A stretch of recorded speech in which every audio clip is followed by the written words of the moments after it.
सिया राम जय जय राम सीताराम।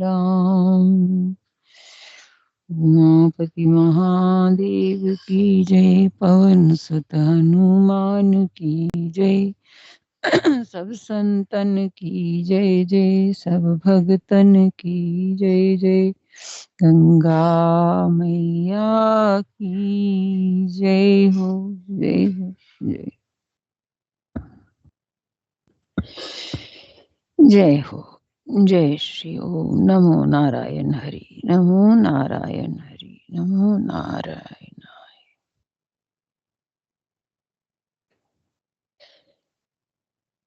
हम पढ़ रहे हैं किष्किंधा कांड, दोहा संख्या 27 पर कल विश्राम किया था। प्रसंग चल रहा है गीधराज जटायु के भाई संपाति, जिन्होंने सब वानरों की बातें सुनी हैं, जो गंगा सागर के ना समुद्र के जो तट पर बैठे हैं, बात कर रहे हैं कि राम जी की आज्ञा अनुसार सीता जी की खोज किए बिना हम वापस नहीं जाएंगे, अगर जाएंगे तो हमें सुग्रीव मार डालेंगे। यही बात कर रहे हैं। और इनकी बातें सुन करके संपाति जो है, वो जो जटायु का भाई है, वो एक पर्वत कंदरा में से निकल कर आते हैं और कहते हैं कि मुझे बहुत सारा आहार मिल गया है आज। इसको देख करके सब डर जाते हैं और अंगद जी जटायु का वर्णन करने लगते हैं कि जटायु कितने पुण्य वाले थे, जिन्होंने राम काज के लिए अपना शरीर छोड़ दिया। ये बात सुनकर संपाति को थोड़ा धक्का लगा कि वो तो मेरा भाई है जटायु, उसके बारे में ये क्या कह रहे हैं।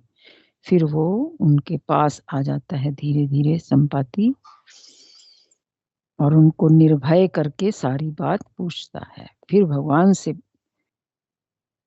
के कार्य में भागीदार बनने के लिए उसने भी कोशिश की है।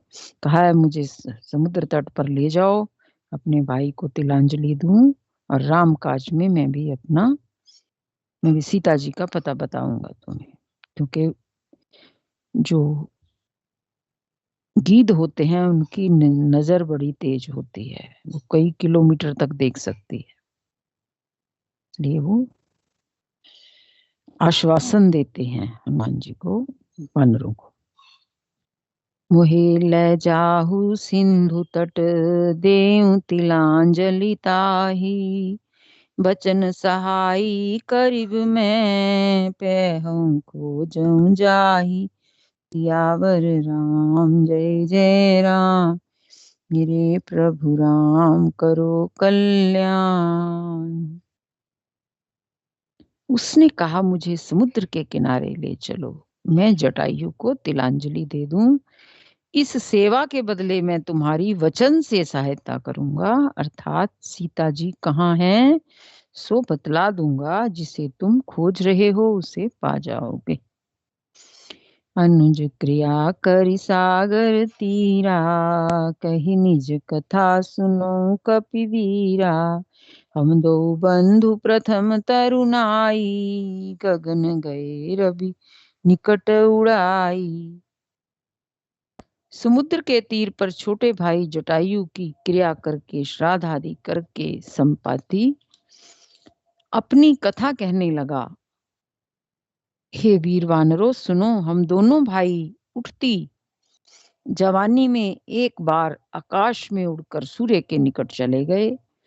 तेज न सह सक सो फिर आवा, मैं अभिमानी रवि नियरावा, जरे पंख अति तेज अपारा, परे भूमि करी घोर चिकारा। तेज वह जटायु तेज नहीं सह सका, इससे लौट आया, किंतु मैं अभिमानी था इसलिए सूर्य के पास चला गया। अत्यंत अपार तेज से मेरे पंख जल गए, मैं बड़े जोर से चीख मारकर जमीन पर गिर पड़ा। मुनि एक नाम चंद्रमा ओही, लागी दया देखी कर मोही, बहु प्रकार ते ही ज्ञान सुनावा, देह जनित अभिमान छड़ावा। वहां चंद्रमा नामक एक मुनि थे, उनसे देखकर उन्हें बड़ी दया लगी। उन्होंने बहुत प्रकार से मुझे ज्ञान सुनाया और मेरी देह जनित देह संबंधी अभिमान को छुड़ा दिया। उसने पहले ही कहा कि मुझ में बहुत अभिमान था, मेरे देह जनित अभिमान को छुड़ा दिया। त्रेता ब्रह्म मनुज तनु धरही, तासु नारी निश्चर पति हरही, तासु खोज पठये प्रभु दूता, तिनहि मिले तै होई पुनीता। उन्होंने कहा, त्रेता युग में साक्षात परब्रह्म मनुष्य शरीर धारण करेंगे, उनकी स्त्री को राक्षसों का राजा हर ले जाएगा, उसकी खोज में प्रभु दूत भेजेंगे और उनसे मिलने पर तू पवित्र हो जाएगा। जमहि पंख करस जन चिंता, तिनहि दिखाई देस तै सीता, मुनि कई गिरा सत्य भैयाजू, सुनि मम वचन करऊ प्रभु काजू। और तेरे पंख उगाएंगे, चिंता न कर, उन्हें तू सीता जी को दिखा देना। मुनि की वह वाणी आज सत्य हुई है, अब मेरे वचन सुनकर तुम प्रभु का कार्य करो।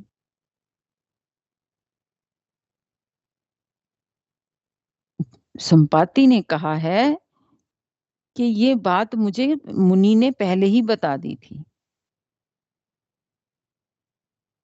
ये राम जी आएंगे और उनकी भार्या का हरण हो जाएगा और तुम उनकी सहायता करना, वानरों की, और तेरे पंख भी उगाएंगे। कह रहे चिंता ना कर।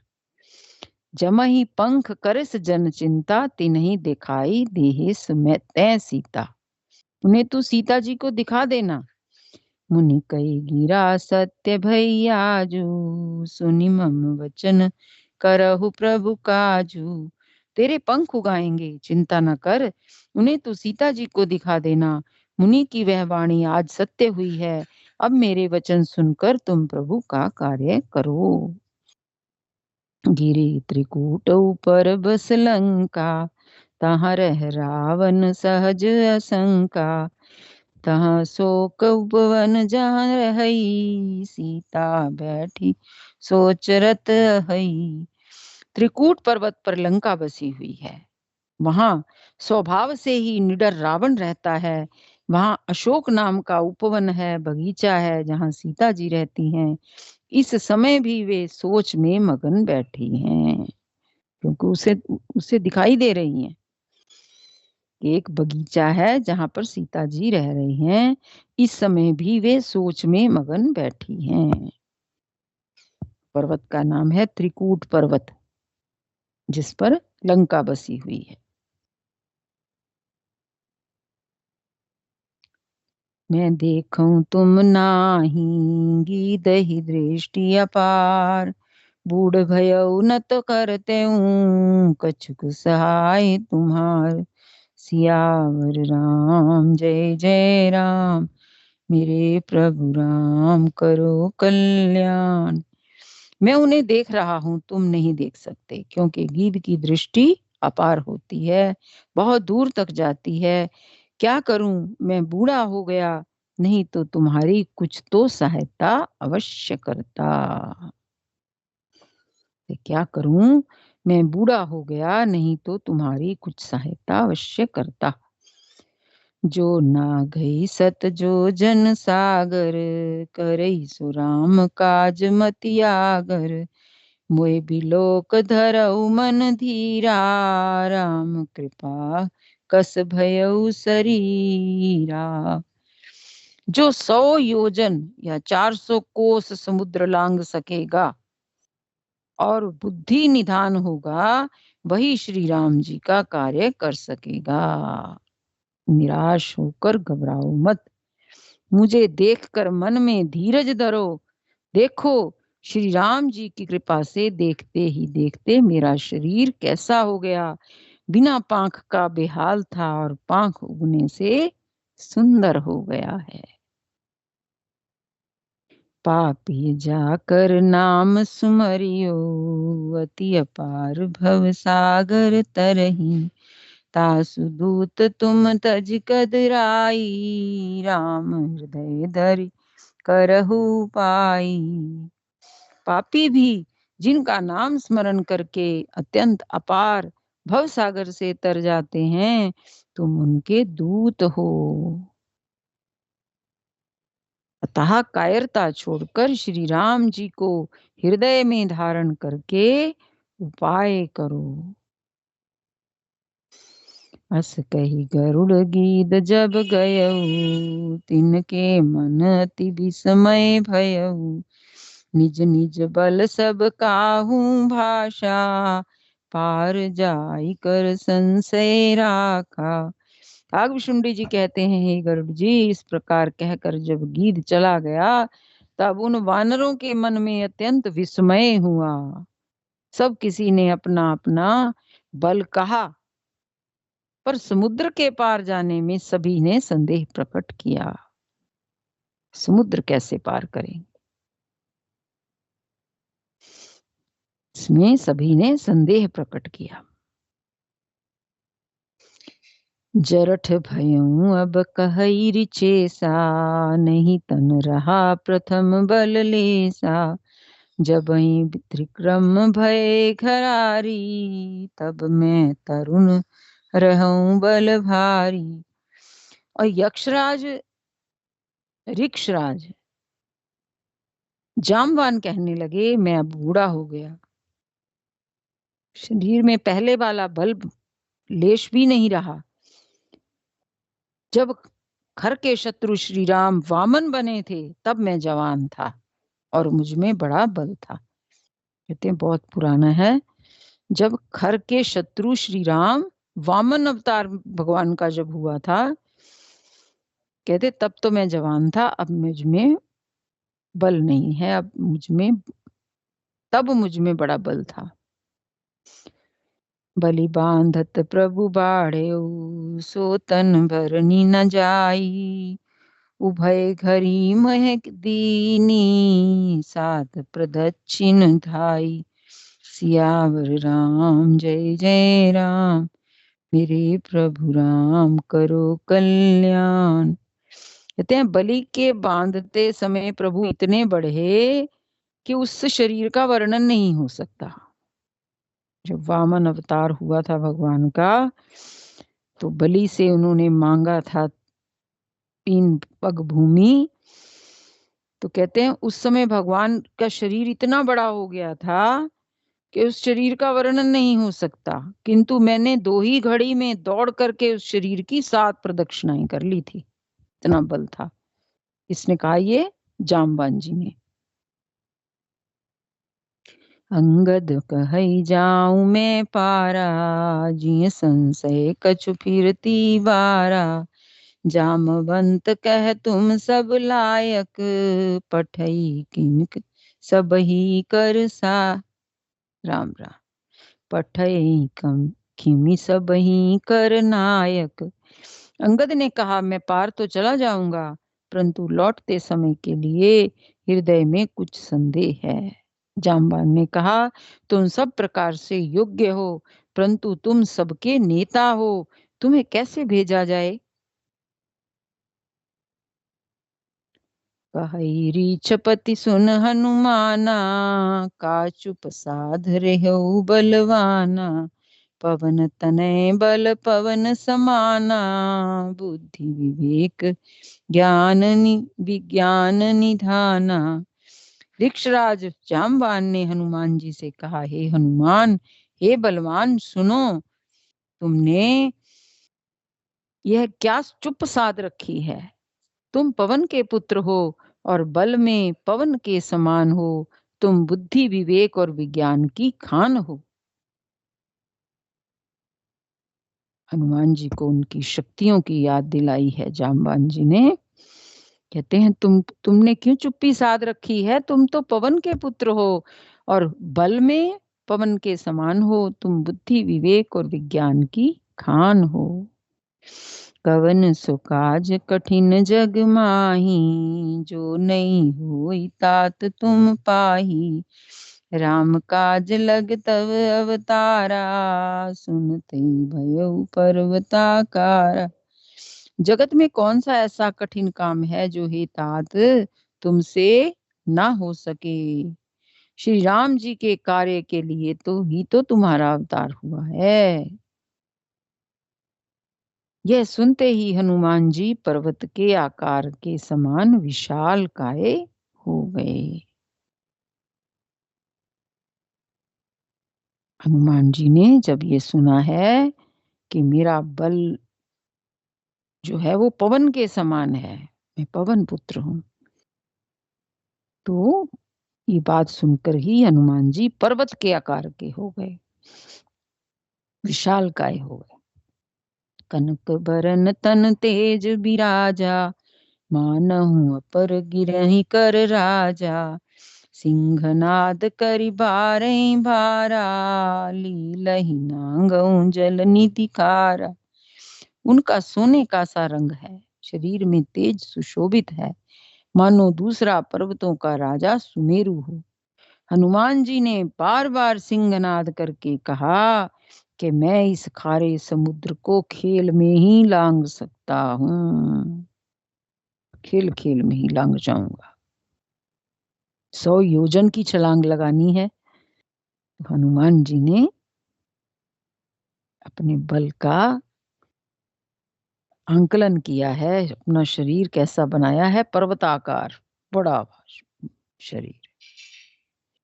सहित सहाय रावनहि मारी, आनऊ यहाँ त्रिकूट उपारी। जामवंत मैं पूछें तो ही, उचित सिखावन दीजय मोही। और सहायकों सहित रावण को मारकर त्रिकूट पर्वत को उखाड़ कर यहाँ ला सकता हूँ। हे जामवान, मैं तुमसे पूछता हूँ, तुम मुझे उचित सीख देना कि मुझे क्या करना चाहिए। जामवान जी बूढ़े हैं, उनको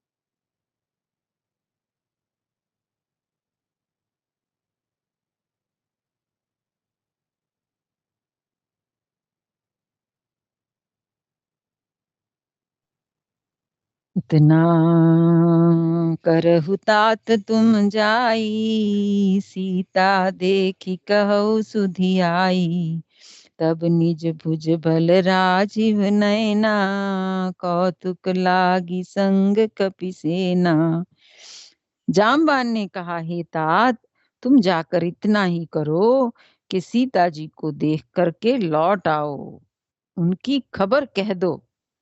फिर कमल नयन श्री राम जी अपने बाहुबल से ही राक्षसों का संहार करके सीता जी को ले आवेंगे। केवल खेल के लिए ही वे वानरों की सेना साथ लेंगे। कपि संग सेन संहारी, निश्चर राम सीता ही आनी है। त्रैलोक पावन सुजस सुर मुनि नारदादि बखानी है। जो सुनत गावत कहत समुझत, परम पद नर पावई। रघुवीर पद पाथोज, मधुकर दास तुलसी गावई। वानरों की सेना साथ लेकर राक्षसों का संहार करके श्री राम जी सीता जी को ले आएंगे। तब देवता और नारद आदि मुनि भगवान के तीनों लोकों को पवित्र करने वाले सुंदर यश का बखान करेंगे। ये जामवान जी हनुमान जी को बता रहे हैं कि क्या करना है। कहते हैं वानरों की सेना को साथ लेकर के राक्षसों का संहार करके श्री राम जी सीता जी को ले आएंगे। उनको कहा है कि केवल तुम सीता जी की खबर ला करके दे दो, सीता जी को देखकर लौट आओ। और सीता जी को राम जी लेकर के आएंगे, वानरों के साथ जाएंगे, राक्षसों का संहार करके सीता जी को ले आएंगे। तब देवता और नारद आदि मुनि भगवान के तीनों लोकों को पवित्र करने वाले सुंदर यश का बखान करेंगे, जिसे सुनने, गाने, कहने और समझने से मनुष्य परम पद पाते हैं, और जिसे श्री रघुवीर के चरण कमल का मधुकर दास तुलसीदास गाता है। भगवान के चरण कमल का मधुकर भ्रमर तुलसीदास गाता है। भव भेषज रघुनाथ जसु, सुनहि जे नर और नारी, तिनकर सकल मनोरथ सिद्ध करें त्रिसरारी। सियावर राम जय जय राम, मेरे प्रभु राम करो कल्याण। श्री रघुवीर जी का यश जन्म मरण रूपी रोग की अचूक दवा है। भगवान के यश का गान करना जन्म मरण रूपी रोग की अचूक दवा है। जो पुरुष और स्त्री से सुनेंगे, त्रिशिरा के शत्रु श्री राम जी उनके सब मनोरथों को सिद्ध करेंगे। नीलोत्पल तन श्याम, काम कोटि शोभाधिक, सुनिए तासु गुण ग्राम, जासु नाम अग खग बधिक। जिनका नीले कमल के समान श्याम शरीर है, जिनकी शोभा करोड़ों कामदेवों से भी अधिक है, और जिनका नाम पाप रूपी पक्षियों को मारने के लिए बधिक के समान है, व्याध के समान है, उन श्री राम जी के गुणों के समूह को अवश्य सुनना चाहिए, लीला को अवश्य सुनना चाहिए। मास पारायण 23वां विश्राम इति श्रीमद् रामचरितमानसे सकल कलि कलुष विध्वंसने चतुर्थ सोपानः समाप्तः। कलयुग के समस्त पापों का नाश करने वाले श्री रामचरितमानस का यह चौथा सोपान समाप्त हुआ। किष्किंधा कांड समाप्त।